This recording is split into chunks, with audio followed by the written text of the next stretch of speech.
흐르고 변하면서 사라져가는 것들이 많습니다. 그러다 보니 귀한 대접을 받으며 신주단지를 위하듯이 애지중지 털끝 하나로 다칠까봐 벌벌 떨면서 보호해주게 되는 것들이 있습니다. 개체수가 점점 줄어들다가 멸종 위기가 되면 난리가 납니다. 많을 때는 소중한지 몰랐는데 사라지고 나니 그때서야 알게 되는 겁니다. 그래서 노래까지 생겨났습니다. 있을 때 잘해, 그러니까 잘해. 이번이 마지막 기회야. 죄송합니다. 이 노래는 사람들한테만 해당되는 게 아닙니다. 2년 전 환경부가 공고를 한 게 있었죠. 이 공고는 전국 농촌을 발칵 뒤집어 놨더랬습니다. 바로 소똥구리 50마리를 잡아오면 5천만 원을 준다고 했었죠. 한 마리당 100만 원이 되는 건데요. 사람들은 소똥구리를 잡기 시작했습니다. 그런데 소똥구리라고 잡아온 애들은 모두 다 풍뎅이들이었다고 합니다. 오늘은 소똥구리 이야기 함께 나눠보실까요? 안녕하십니까, 조여사입니다. 모든 것은 늘 곁에 있으면 소중함을 못 느끼며 살아갑니다. 그러다 곁에서 사라지고 함께 할 수 없다고 생각하면 그 빈자리가 비로소 크게 느껴지고 있을 때는 몰랐던 소중함을 알게 되는 거죠. 사람은 말할 것도 없고 이 세상에 존재하는 모든 것은 사라지고 나면 그때서야 소중하다는 것을 알게 되는 것들이 많습니다.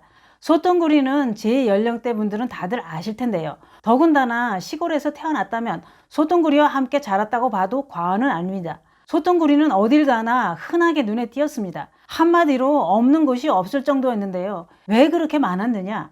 그건 이렇습니다. 옛날 시골 농사는 소 없이는 농사를 지을 수가 없었습니다. 기계가 없던 시절에는 사람의 힘으로만 농사를 짓던 시절인데요. 그래서 소 없이는 농사일을 하기 힘들었죠. 소가 하는 일은 대단했습니다. 밭도 갈고 논도 갈고 짐도 실어 나르고 또 새끼도 낳아서 돈도 벌어줘야 하고요. 그래서 소가 재산 목록 1호였습니다. 그러니 집집마다 소가 한 마리 이상씩 다 있었죠. 그 소들은 무얼 먹고 살았을까요? 그때는 농약도 많이 안 치고 농사를 지었는데 강원도는 옥수수가 많았죠. 옥수수를 수확하고 남은 옥수수 줄기를 말렸다가 썰어서 먹였고 쌀겨, 집 이런 걸 먹였고요. 여름에는 산에서 날마다 풀을 베어다 먹였습니다. 겨울엔 말려둔 건초를 작두로 잘게 썰어서 커다란 가마솥에 넣고 장작불을 떼서 부글부글 끓여서 먹였습니다. 그러니 소가 그런 걸 먹고 싼 똥은 완전히 자연산 거름입니다. 그래서 소똥을 모아놨다가 논밭에 거름으로 썼죠. 또 소를 여름에는 풀밭에 메어 놓으면 풀을 뜯어먹고 거기다가 똥을 쌉니다. 그러니 논이나 밭이나 풀밭 어디를 가도 소똥 천지였습니다. 소똥이 없는 곳은 없다고 생각하면 됩니다. 그러니 소똥구리들이 살판 났죠.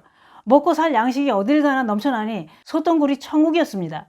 소똥구리는 두 놈이 2인 1조로 앞에서 끌고 뒤에서 밀면서 경단을 가져가고 혼자 굴리며 가기도 하는데 참 신기했습니다. 저는 장난기가 발동해서 똥을 뺏어서 발로 차버리면 똥구리들은 그걸 다시 찾아서 굴리고 가더군요.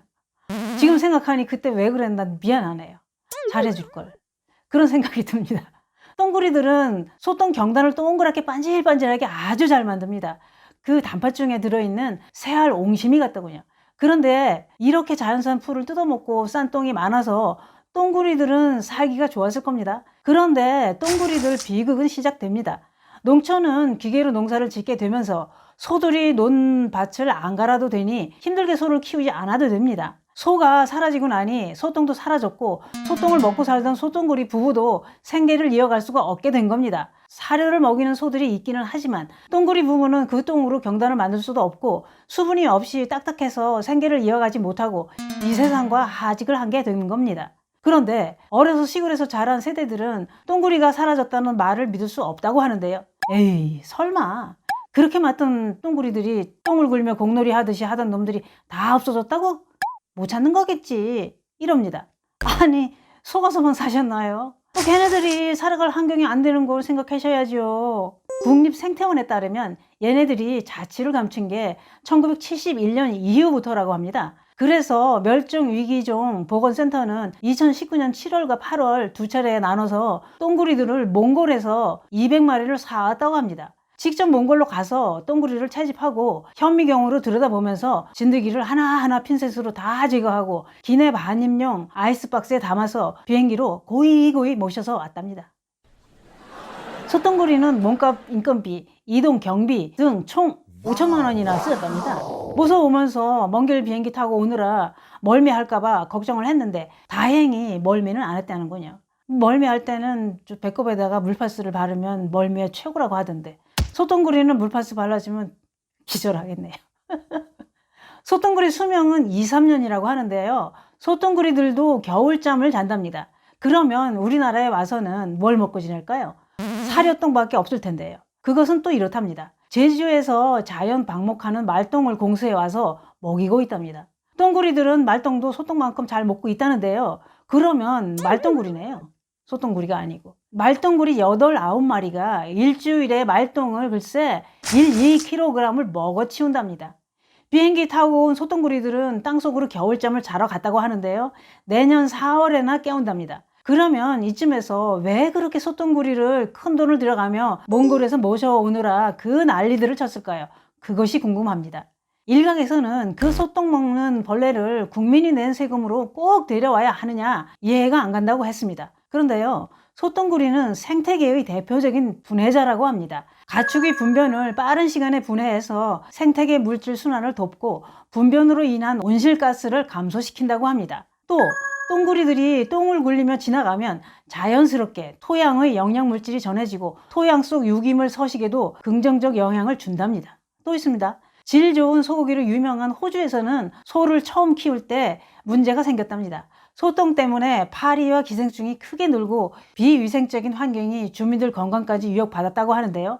호주에서는 캥거루 똥을 먹는 곤충은 있었지만 소똥을 먹는 곤충은 없었답니다.